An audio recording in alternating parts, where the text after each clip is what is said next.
Harley just built a bike that can go from city streets to straight-up off-road chaos without even blinking? Yeah, I'm talking about the new 2026 Harley-Davidson Pan America 1250 Limited. And trust me, this thing is not playing around. Right out the gate, this bike looks like it means business. Tall stance, aggressive front, that signature rugged adventure vibe, but sharper, more refined. It's like Harley took everything from the last version and said, let's turn it up. And here's where it gets interesting. Under the tank, you still get that beast of an engine, the Revolution Max 1250, liquid-cooled, high-revving, and way more modern than what most people expect from Harley. This thing pulls hard, like seriously hard. Twist the throttle and it doesn't just go, it launches. But the real story isn't just power, it's how smart this bike has become. We're talking advanced rider modes, adaptive ride height, cornering traction control, semi-active suspension, the kind of tech you usually see on European adventure bikes, and Harley is right there now, competing head-to-head. And yeah, that adaptive ride height system, still one of the coolest features. When you stop, the bike lowers itself. When you ride, it rises back up. Sounds simple, but in real life, it's a game changer, especially if you're not super tall.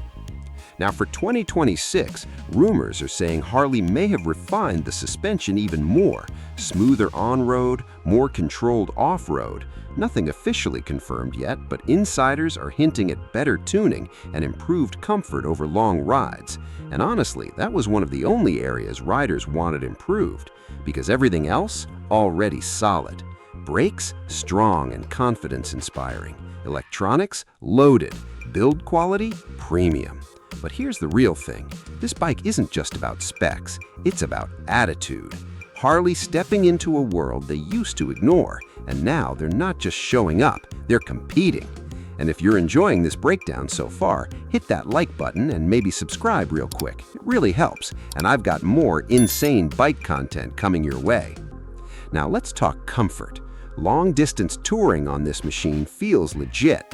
The seat is supportive, the riding position is upright, and the wind protection actually does its job. You can cruise highways all day, then hit dirt trails without switching bikes.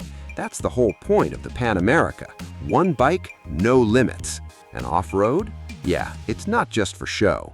With proper tires and the right mode selected, this thing can handle gravel, mud, uneven terrain, you name it.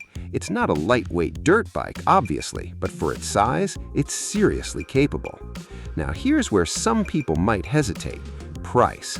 The limited version sits on the premium side, no surprise there. You're paying for tech, performance, and that Harley badge. But compared to rivals in this segment, it actually makes sense, especially when you consider everything packed into it. And there's also talk, again not confirmed, that Harley may introduce small design tweaks for 2026, maybe new color options, slight styling updates, nothing drastic, but enough to keep it fresh. Because let's be real, this bike already made a statement when it first dropped. Now it's just evolving. So the big question is, has Harley finally cracked the adventure bike formula? For a lot of riders, the answer is yes. It's powerful, it's smart, it's comfortable, and it's way more versatile than people expected. But I want to hear from you. Would you actually take the Pan America off-road, or is this more of a street machine in your eyes?